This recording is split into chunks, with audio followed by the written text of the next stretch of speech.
The Galactic Council chamber had never seen anything like it. For over 3,000 years, the great amphitheater on Centauri Prime had hosted diplomatic meetings between hundreds of civilized species. Wars had been declared here, peace treaties signed, and trade agreements negotiated that shaped the fate of entire star systems, but never before had the galaxy's most feared species been dragged before the Council in chains. Captain Strack stood in the defendant's circle, flanked by 2 human marines who looked almost comically small beside his 7-foot frame. Around the amphitheater, representatives from dozens of species whispered among themselves in languages that spanned the electromagnetic spectrum. The Krill Dominion had terrorized the galaxy for centuries, and many of the beings present had lost worlds, fleets, or entire populations to their endless hunger for conquest. At the center of it all stood Admiral Sarah Chun, no longer in combat armor but wearing the formal dress uniform of the United Earth Colonial Government. She looked impossibly young to be commanding such respect from the assembled aliens, but her presence dominated the chamber. "Honored delegates," Chun addressed the council. 3 standard months ago, the Krill Dominion made what they believed would be a routine conquest of human space. They expected to find a primitive species, easy prey for their war machine. She gestured to a holographic display that showed the burned-out hulks of Krill warships drifting in space around Mars. Instead, they found something they had never encountered before, a species that refuses to be conquered. High Counselor Vextal, a crystalline being whose people had lost 6 worlds to the Krill, spoke up from his position at the speaker's podium. "Admiral Chun, while we appreciate humanity's success, in defending your territory, the Council must ask, what are your intentions regarding the captured Krill forces?" "A fair question," Chun replied. "Before I answer, I think the Council should hear from some of our prisoners." She nodded to the Marines who escorted Zrak through the speaking platform. The Krill captain's scales had lost their lustrous sheen during his months in captivity, and his once proud bearing was noticeably diminished. "Tell them," Chun said simply. Straith looked around the chamber at faces that had once shown him fear and now regarded him with curiosity or outright contempt when he spoke. His voice carried none of its former arrogance. "The humans," he said slowly, "are not like any species we have encountered. We thought them weak because they lacked our natural weapons. We thought them stupid because their technology appeared primitive.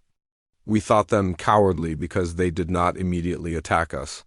He paused, and for a moment, the chamber was silent except for the soft hum of translation devices. "We were wrong about everything." "Explain," High Counselor Vextal commanded. "The humans do not fight like civilized species," Zrath continued. "They do not seek glorious single combat or display their strength in obvious ways. Instead, they plan. They adapt. They use every advantage, no matter how small, and they never, ever give up." The holographic display changed to show tactical recordings from the battle. The assembled delegates watched as human ships danced between Krill plasma bolts with impossible grace, striking with precision that seemed almost supernatural. "They turned our own advantages against us," Sraked H went on. "Our heavy armor became a disadvantage when their weapons ignored energy shields. Our superior size made us easy targets for their coordinated attacks. Our advanced sensors were useless against their stealth technology. But more than that," the fallen captain's voice dropped to almost a whisper, "they made us afraid." A ripple of shock went through the chamber. The Krill had been the terror of the galaxy for 3 centuries. The idea that anything could frighten them was almost incomprehensible. How? This from Counselor Theta 7, whose cybernetic voice carried the confused tones of a species that had never known fear. "Because they do not fight for glory, or conquest, or even survival," Zraith replied. "They fight for each other. Every human soldier knows that their actions protect not just themselves, but their families, their friends, their entire species. That kind of motivation makes them capable of things that should be impossible." Admiral Chun stepped forward. Captain Zraked H has been very helpful in explaining Krill military doctrine to us. In exchange, we've shown him something he'd never seen before. Which was? High Counselor Vextel inquired. Mercy, Chun said simply. The Krill expected us to execute them, enslave them, or at best, imprison them indefinitely. Instead, we've been teaching them. The display changed again, showing what appeared to be a classroom filled with Krill soldiers. They were listening attentively to a human instructor who was explaining something with obvious enthusiasm. Teaching them what? Counselor Theta-7 asked. How to be civilized, Chun replied. The Krill became conquerors because their homeworld provided them with everything they needed. They never learned cooperation, never developed diplomacy, never understood that strength could come from helping others instead of dominating them. Zraked H nodded slowly. The humans have shown us their history. They fought wars that make our conquest look like children's games. They built weapons that could destroy entire worlds. But they chose to move beyond that. They chose to build instead of destroy. And now, Chen continued, they're helping us make the same choice. Every Krill soldier in our custody has the option to return to their homeworld with a full pardon or to join our colonial defense forces as equals. The chamber erupted in shocked whispers. The idea of trusting former enemies with military positions was unthinkable to most species. Surely you cannot be serious, High Counselor Vextel protested. These are Krill warriors. They have spent centuries perfecting the art of conquest. Exactly, Chun smiled. They understand warfare better than almost any species in the galaxy. Who better to help us defend peaceful worlds from other aggressors? She gestured to Zraked H. Captain Zraked H has agreed to serve as a military advisor to our colonial forces. His knowledge of Krill tactics and technology will help us protect species that cannot protect themselves. But what about the rest of the Krill Dominion? This from Counselor Melrith, whose people had been hiding in the Galactic Rim to avoid Krill expansion. Surely they will not simply accept the loss of their most experienced fleet? They already have, Chen replied. 3 weeks ago, a Krill delegation arrived at our main starbase under a flag of truce. They came to negotiate the return of their captured forces. The display showed a massive Krill dreadnought surrounded by human escort vessels. Even in the static image, it was clear that the alien ship was completely outgunned. The negotiations were interesting, Chun continued. The Krill High Command initially demanded the immediate return of their ships and personnel, along with tribute payments for the insult to their honor. How did you respond? High Counselor Vextel asked. We showed them what happened to their invincible fleet, Chun said matter-of-factly. Then we explained that humanity was now extending protection to any species that requested it. Any attack on our allies would be considered an attack on Earth itself.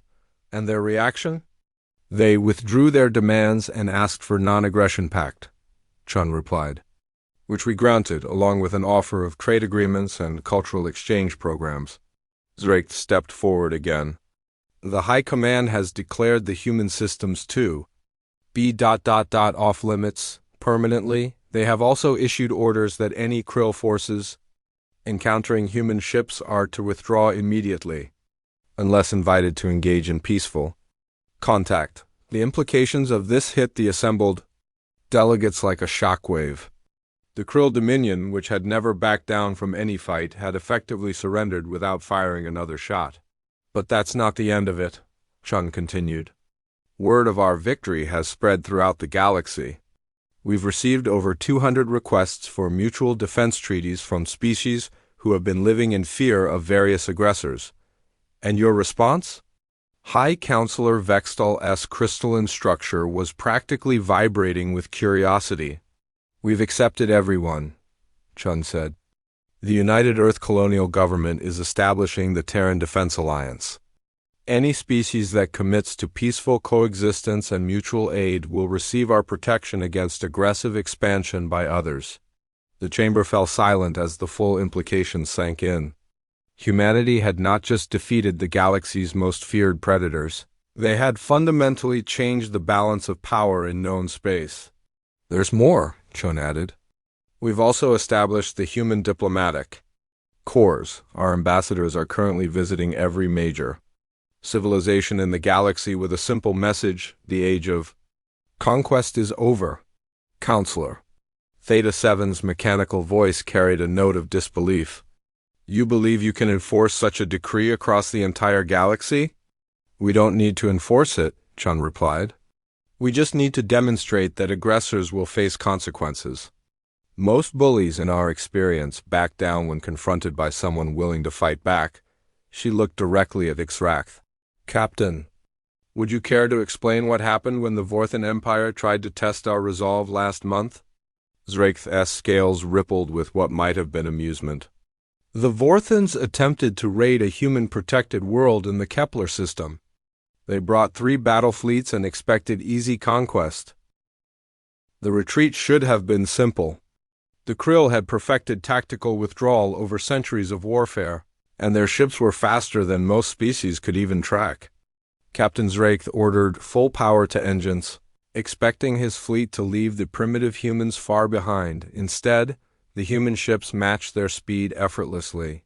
How? Veltor stared at the sensor readings in disbelief. Their ships are smaller, less advanced. They shouldn't be able to keep up with us. Zraith watched the tactical display with growing horror. Not only were the humans keeping pace, they were gaining ground. Worse, they seemed to know exactly where the Krill ships were going before they got there. Captain, the sensor officer called out, I'm detecting multiple human ships coming out of hyperspace directly ahead of us. That's impossible, Zraith snarled.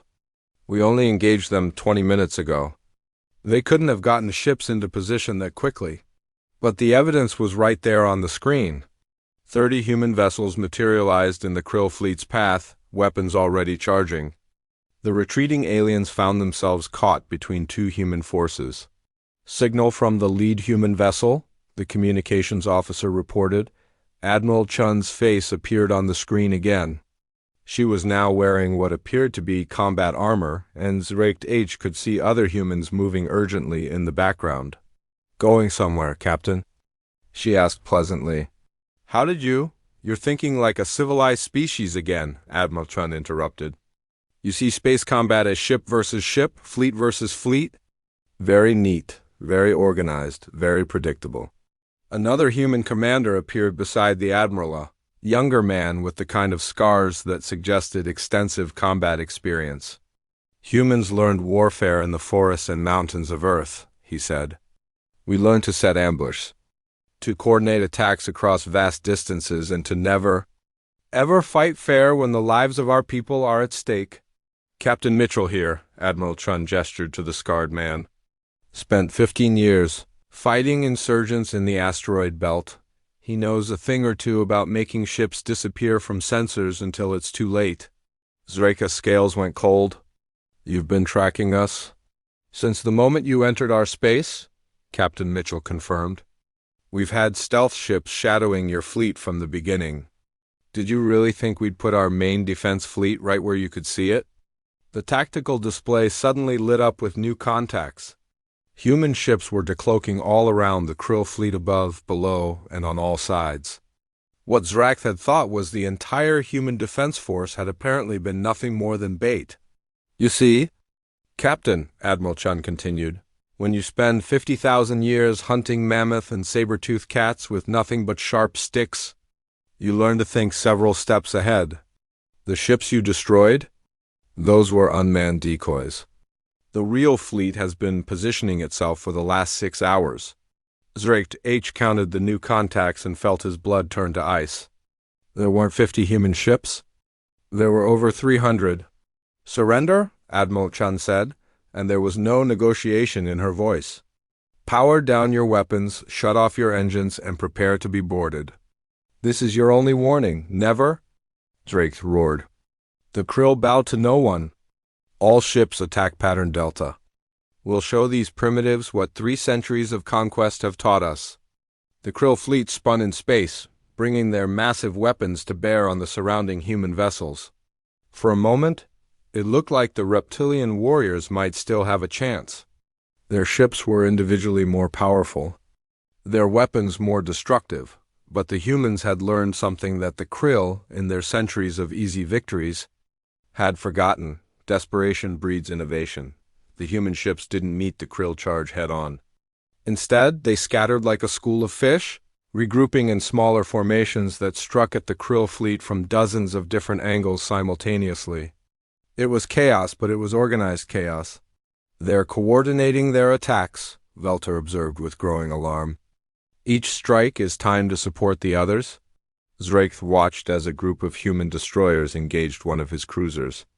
The first ship fired its kinetic weapons at the cruiser's shields, weakening them at precisely the right moment for the second ship to slip through and target the weapon systems. The third ship hit the engines while the fourth went for the command bridge. It was like watching a pack of wolves bring down a larger predator. Each human ship played its part in a larger strategy that the Krill captain was only beginning to understand. "Captain," the communications officer reported, "multiple Krill ships are requesting permission to surrender." "Denied," Straked H snapped. "We are Krill. We do not—" His words were cut off as the Crimson Talon shuddered under a massive impact. The lights flickered, and somewhere in the ship's depths, Zracht could hear the sound of screaming metal. "Direct hit to engineering," Velter reported. "We've lost main power." On the view screen, Admiral Chun was watching with those cold, patient eyes. "Captain, you're down to emergency power, your weapons are offline, and your shields are failing. Your choice is simple: surrender, or I turn this ship into an expanding cloud of debris." Zraith's claws dug deeper into his armrests. Around him, the bridge crew was looking increasingly nervous. Some of the younger officers were openly showing signs of fear, something that would have been unthinkable just hours earlier. "If I surrender," he said slowly, "what happens to my crew?" "That depends entirely on how cooperative you are," Admiral Chun replied. "But I can promise you this: we're not interested in genocide. We just want to make sure you never threaten innocent people again." Before Zracht could respond, his tactical officer called out in alarm, "Captain! Multiple contacts approaching at high speed. They're coming from inside our own ships?" "What?" Zracht spun toward the tactical display. "That's impossible." But the readings were clear. Small, fast-moving objects were moving through the corridors of every Krill ship in the fleet, and they were moving with obvious purpose toward critical systems. "Boarding parties," Velter whispered. "But how?" "We didn't detect any transporter signatures, no shuttle launches." Captain Mitchell's scarred face appeared on a secondary screen. "You Krill have impressive ships," he said conversationally. "Very advanced, very well armed.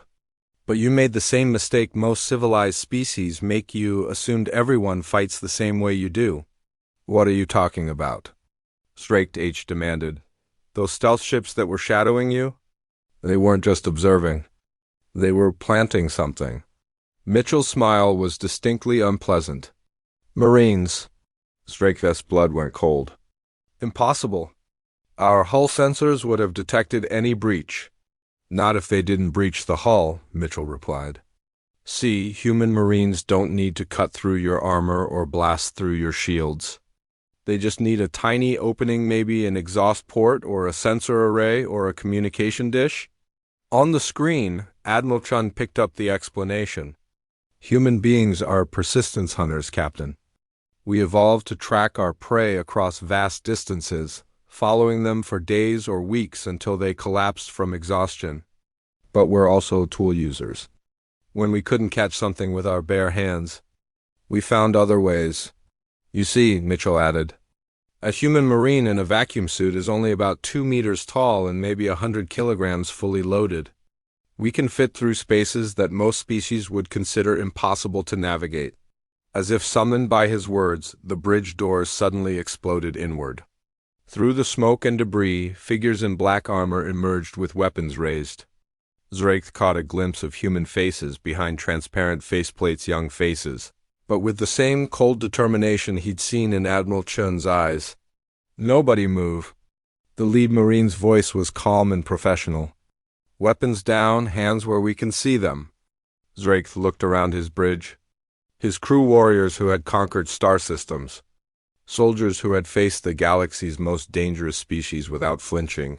were frozen in place by a handful of humans who barely came up to their chests. "How?" he asked quietly. The lead Marine pulled off her helmet, revealing a young woman with short brown hair and steady green eyes. "Standard infiltration tactics, sir? We've been aboard your ship for the last 4 hours, mapping the layout and identifying critical systems." 4 hours? "We came aboard during your initial attack," the Marine explained. "While you were focused on our fleet, we were already inside your defenses." Classic misdirection. Velter made a sudden move toward his sidearm but found himself face down on the deck before he could even draw the weapon. The Marine who'd taken him down was barely half his size, but she'd moved with the kind of speed and precision that spoke of extensive training. "Sir," the lead Marine said to Zrakth H., "Admiral Chun's offer of surrender is still open. But I should mention that we've already secured your engine room, your weapon systems, and your communication array. This ship is effectively under human control." Zrakth's shoulders sagged in defeat. In less than a day, the most feared military force in known space had been outmaneuvered, outfought, and outthought by a species they'd dismissed as primitive. "Signal the fleet," he said quietly. "All ships are to power down weapons and prepare for boarding." Admiral Chian's voice came through the ship's communication system. "Thank you, Captain. Your crews will be treated according to the standard rules of warfare, assuming they cooperate fully." The starship Crimson Talon cut through the void like a dagger through silk, its black hull gleaming under the light of distant stars. Captain Zrakth flexed his razor-sharp claws against the command chair's armrests, his reptilian eyes scanning the tactical display before him. After 3 centuries of conquest, the Krill Dominion had earned its reputation as the galaxy's most feared species. No civilization had ever stood against them and survived. "Captain," hissed his second-in-command, Velter, "we're approaching the target system. Intelligence reports a primitive species calling themselves humans has established colonies on several worlds." Zrakth's forked tongue flicked out, tasting the recycled air of the bridge. The Krill had perfected the art of war over millennia. Their natural weapons claws that could slice through steel, scales that could deflect energy weapons, and reflexes faster than most species could even perceive made them living weapons. Combined with their advanced technology, they had conquered over 400 star systems without a single defeat. Primitive? Zrakth's voice was a low growl that sent shivers through the bridge crew. "How primitive?" "They've only achieved interstellar travel within the last 2 centuries, Velter reported, consulting his datapad. "No energy shields, basic projectile weapons, and their ships are crude metal constructs powered by fusion reactors. Their homeworld is a death world by galactic standards, high gravity, violent weather, and filled with predators that would terrify most civilized species." The captain's eyes narrowed. Death worlds occasionally produce tough species, but they usually lack the technology to pose any real threat. The Krill themselves had evolved on a relatively peaceful world, which was why they had developed such advanced weaponry and tactics. Survival of the fittest meant nothing when you could simply obliterate your enemies from orbit. What's their military strength? Laughable, Velter clicked his claws dismissively. They still use kinetic projectiles fired from handheld weapons. Their largest ships barely qualify as cruisers by our standards. Intelligence estimates their entire space fleet could be eliminated by a single Krill battle group. Zrakth stood from his command chair, his 7-foot frame casting a shadow across the bridge. His scales rippled with anticipation. "And their population?" "Approximately 12 billion across 14 worlds. Standard extermination protocols should clear the systems within a cycle." The Krill had refined their conquest strategy over centuries. First, they would demonstrate their overwhelming superiority by destroying the enemy's military forces. Then, they would offer surrender terms, complete subjugation in exchange for the lives of 10% of the population. Those who refused faced complete annihilation. Those who accepted became slave labor for the Dominion. It was efficient, brutal, and had never failed. "Set course for their primary military installation," Zrakth H. commanded. "We'll start with their naval academy on the world they call Mars. Once we've eliminated their officer corps, The rest will surrender quickly enough. The Crimson Talon and its escort fleet of 20 ships entered the human system with all the subtlety of a supernova. Their arrival sent massive gravitational waves rippling through space, alerting every sensor array within light years. Zrakth watched with satisfaction as human ships began scrambling from their various positions, desperately trying to form some kind of defensive formation. "Look at them scurry," Veltor hissed with amusement. Like insects before the flame. The human fleet was indeed pathetic by Krill standards. Their largest ship was barely 500 meters long, dwarfed by the kilometer-and-a-half length of the Crimson Talon. The humans had managed to gather perhaps 50 vessels, destroyers, frigates, and what appeared to be converted civilian craft pressed into military service. "Captain," the communications officer announced, "we're receiving a transmission from the human fleet." "Put it through," Zrakth ordered, settling back into his command chair. He always enjoyed this part, the moment when a new species realized just how outmatched they were. The main viewscreen flickered to life, revealing a human face. Zrakth was mildly surprised by the creature's appearance. Unlike most species the Krill had encountered, humans showed no obvious signs of fear. The man on the screen appeared middle-aged by human standards, with graying hair and steady brown eyes that met Zrakth's gaze without flinching. "I am Admiral Sarah Chun of the United Earth Defense Force," the human said. Zrakth noted with some confusion that this Sarah Chun appeared to be female, despite holding a position of military authority. Most civilized species kept their females safely away from combat. "You have entered human space without authorization," the Admiral continued. "State your intentions or withdraw immediately." Zrakth's laugh was a sound like breaking glass. "I am Captain Zrakth of the Krill Dominion. Your space now belongs to us. Surrender immediately, and we will allow 10% of your species to live as our slaves. Refuse, and we will exterminate every last human in this system." Admiral Chin's expression didn't change. "Captain, I'm going to give you one chance to reconsider. You don't know what you're dealing with." The Krill captain's amusement deepened. "Enlighten me." "Humans are pack hunters, Captain.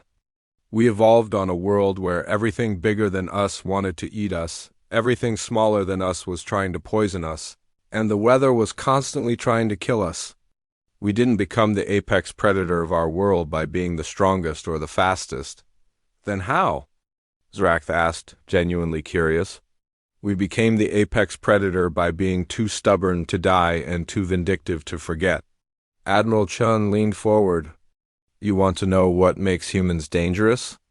We're the only species in known space that domesticated our predators and turned them into pets. We took wolves pack hunters with jaws that could crush bone, and we made them love us so much they'll die to protect us." Zrakth's scales rippled with disdain. "Fascinating. Your surrender is rejected, then?" "Oh, we'll surrender," Admiral Chun said, and Zrakth felt a moment of triumph. "Right after we show you why even the smallest human military unit is trained to take on opponents with superior numbers, superior technology, and superior physical capabilities." The transmission ended. Zrakth stared at the blank screen for a moment, then burst into laughter. "Did you hear that? They think they can fight us. Signal the fleet will make an example of their pathetic navy before moving on to the planet." The Krill fleet moved into attack formation, their weapons charging with the distinctive whine of plasma cannons. Each Krill ship mounted enough firepower to reduce a small moon to asteroid fragments. Against the primitive human vessels, it would be a massacre. "All ships report ready, Captain," Veltor announced. "Fire at will," Zrakth commanded. Space erupted in brilliant flashes of destructive energy. Plasma bolts and particle beams lanced out from the Krill fleet, crossing the void in seconds. Zrakth watched with satisfaction as the first volley struck the human formation dot, and then something impossible happened. The human ships didn't explode. They didn't break apart or catch fire or drift helplessly with their power systems overloaded. Instead, they absorbed the devastating energy weapons like they were nothing more than harsh sunlight. "What?" Zrakth snarled. "How are they still functional?" "Captain," The sensor officer's voice was filled with confusion. The humans appear to have some kind of energy absorption system. Our weapons are actually making their ships stronger. Before Zrake could respond, the human fleet opened fire. What emerged from their weapons wasn't energy beams or plasma bolts. Instead, the humans launched what appeared to be simple metal. Projectiles, chunks of iron and steel that should have been laughably ineffective against krill armor. The first projectile struck the destroyer Blood Moon amidships. The krill vessel's energy shields flared and held for perhaps half a second before the projectile punched through like they weren't even there. The metal slug, moving at a significant fraction of light speed, tore through the destroyer's hull, venting atmosphere and crew into space. Impossible. Veltor hissed. How can primitive kinetic weapons penetrate our shields? More projectiles followed. Unlike energy weapons, which could be deflected or absorbed, the human kinetic rounds were simple physics in action. Mass times velocity equals force, and the humans had apparently mastered the art of accelerating small objects to tremendous speeds. The krill fleet, designed to fight enemies that used energy weapons, found their defenses useless against relativistic crowbars. Evasive maneuvers, Zraketh roared. Return fire. But the krill ships, built for overwhelming firepower rather than maneuverability, were sitting targets. The human vessels, smaller and more agile, danced between the plasma bolts while continuing their devastating bombardment. Within minutes, 3 krill destroyers were drifting wrecks. The survivors were beginning to realize that they had made a serious error in judgment. "Captain," the communications officer called out. "Admiral Chun is hailing us again." "Put her through," Zrak snarled. The human admiral's face reappeared on the screen. She looked exactly as calm as before, but now there was something predatory in her smile. "Having second thoughts, Captain?" she asked pleasantly. "This is impossible." Zraketh's claws gouged furrows in his armrests. "Your technology is primitive. You should not be able to. You're thinking like a civilized species," Admiral Chun interrupted. "You